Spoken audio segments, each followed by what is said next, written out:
BJP को India में rule करते हुए अब 12 साल हो चुके हैं और जितना हेट बीजेपी को कुछ मंथ से देखने को मिल रहा है, इतना बीजेपी को हेट कभी नहीं मिला है।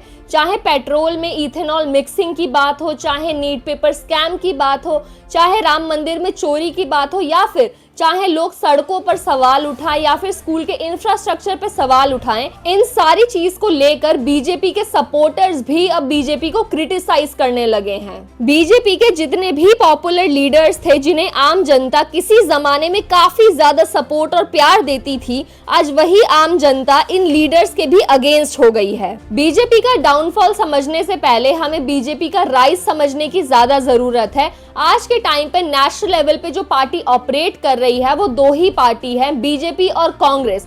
और बाकी सारी पार्टीज जैसे कि अरविंद केजरीवाल की आम आदमी पार्टी, ये सारी स्टेट लेवल पार्टीज हैं जो कि नेशनल लेवल पे इलेक्शंस कंटेस्ट नहीं कर सकती है। आज से काफी साल पहले 1950s के टाइम पर एक ही सिंगल लार्जेस्ट पार्टी थी, वो थी कांग्रेस। और कांग्रेस ने इंडिया पर काफी लंबे टाइम तक रूल किया था। एक टाइम ऐसा आ गया था जब कांग्रेस को इंडिया का मेन पार्टी कंसीडर किया जाने लगा था और एक ऐसा कॉन्टेक्स्ट बन गया था कि कांग्रेस जो है वो इंडिया की एक सिंगल लार्जेस्ट पार्टी है और इंडिया जो है वो सिंगल पार्टी सिस्टम के टुवर्ड्स शिफ्ट कर रहा है। लेकिन 1980s आते आते अटल बिहारी वाजपेयी जो थे वो लाल कृष्ण आडवाणी के साथ मिलकर एक न्यू पार्टी बनाते हैं और उसका नाम रखते हैं Bharatiya Janata party, that is BJP.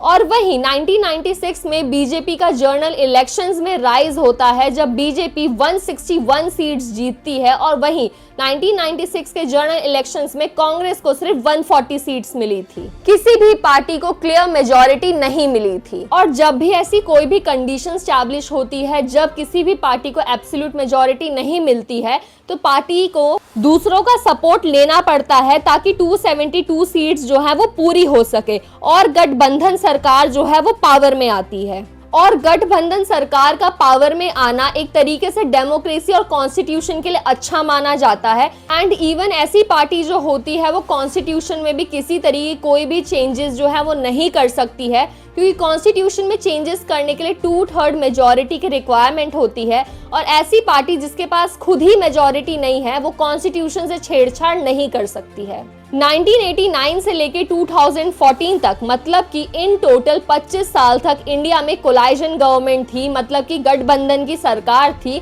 और ये गठबंधन की सरकार का जो दौर है ये 2014 में खत्म होता है जब बीजेपी जो है वो पावर में आती है पूरे के पूरे 282 सीट्स जीतकर। और इस टाइम बीजेपी का अकेला राइज हुआ था, क्योंकि इनके जो ऑपोजिशन में थे कांग्रेस, वो सिर्फ और सिर्फ 44 सीट्स जीते थे। और जैसे ही बीजेपी पावर में आती है वो काफी बड़े बड़े डिसीजंस लेती है। 2016 में डीमोनेटाइजेशन किया गया, 2017 में पूरे इंडिया में जीएसटी को इम्प्लीमेंट किया गया, और इसके बाद सबसे बोल्ड डिसीजन जो लिया गया वो था रिमूवल ऑफ आर्टिकल 370। आर्टिकल 370 का रिमूवल जो था एक काफी ज्यादा बड़ा और मेजर डिसीजन था जो कि मोदी सरकार ने लिया था।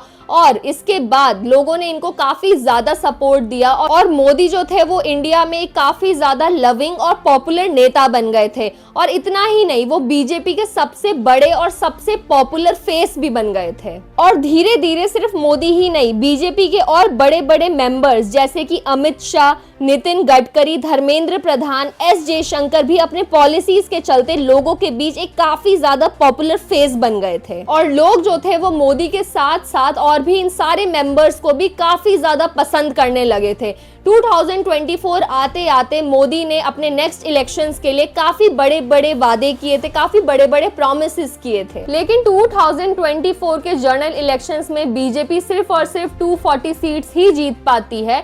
इसके पीछे रीजन ये था कि लोग जो थे वो काफी ज्यादा परेशान थे राइजिंग प्राइसेस के चलते, जॉबलेसनेस के चलते और अग्निवीर जैसे स्कीम्स के चलते। इसके बाद बीजेपी जो है वो नारा देती है कि अब की बार 400 पार, लेकिन यहाँ पे ये लोग ये भी कहते हैं कि कॉन्स्टिट्यूशन में चेंजेस करेंगे।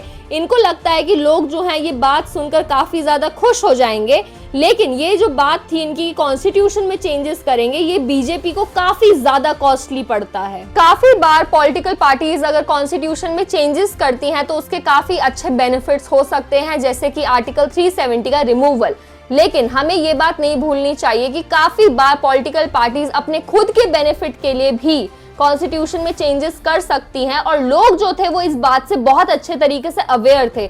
इस वजह से 2024 के इलेक्शंस में लोगों ने बीजेपी को वोट नहीं दिया था। और अभी फिलहाल में बीजेपी के बहुत बड़े बड़े नेता पर काफी सारे सवाल उठाए जा रहे हैं, जैसे कि धर्मेंद्र प्रधान पे नीट पेपर स्कैम के चलते लोग नितिन गडकरी से परेशान है E20 पेट्रोल को लेकर, और वहीं योगी आदित्यनाथ जी पर भी राम मंदिर में चोरी से रिलेटेड काफी सारे सवाल उठाए जा रहे हैं।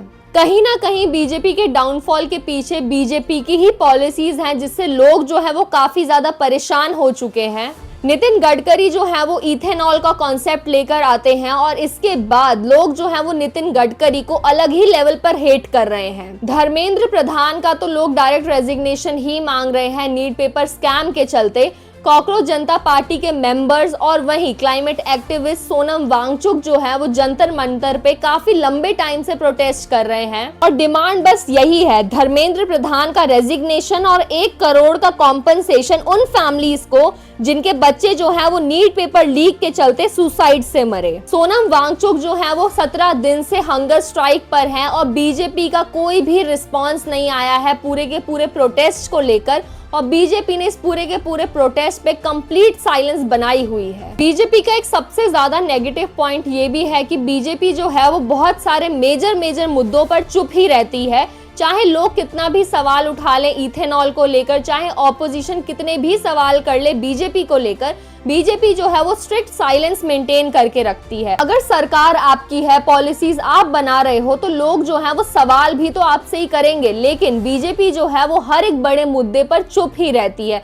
और ये सारी जितनी भी चीजें हैं, लोग जो है वो वोटिंग के टाइम पे सारी की सारी चीजें याद रखते हैं, और कहीं ना कहीं बीजेपी का ये एक्शन, ये सारे रिएक्शंस जो हैं वो बीजेपी का डाउनफॉल का सबसे बड़ा रीजन है। बहुत सारे लोगों का ये भी मानना है कि बीजेपी जो है वो कहीं ना कहीं ऐसी पॉलिसीज बना रही है जिससे बीजेपी का ही फायदा हो, ना कि आम जनता का। बीजेपी जो है वो इलेक्शंस जीत रही है, लेकिन कहीं ना कहीं लोगों के मन में बीजेपी के क्रेडिबिलिटी को लेकर क्वेश्चन उठ रहे हैं, और इसका रिजल्ट जो है हमें कमिंग इलेक्शंस में देखने को मिल सकता है। आपका क्या ओपिनियन है इस मुद्दे पर, प्लीज कमेंट सेक्शन में जरूर बताना। तब तक के लिए see you in the next video.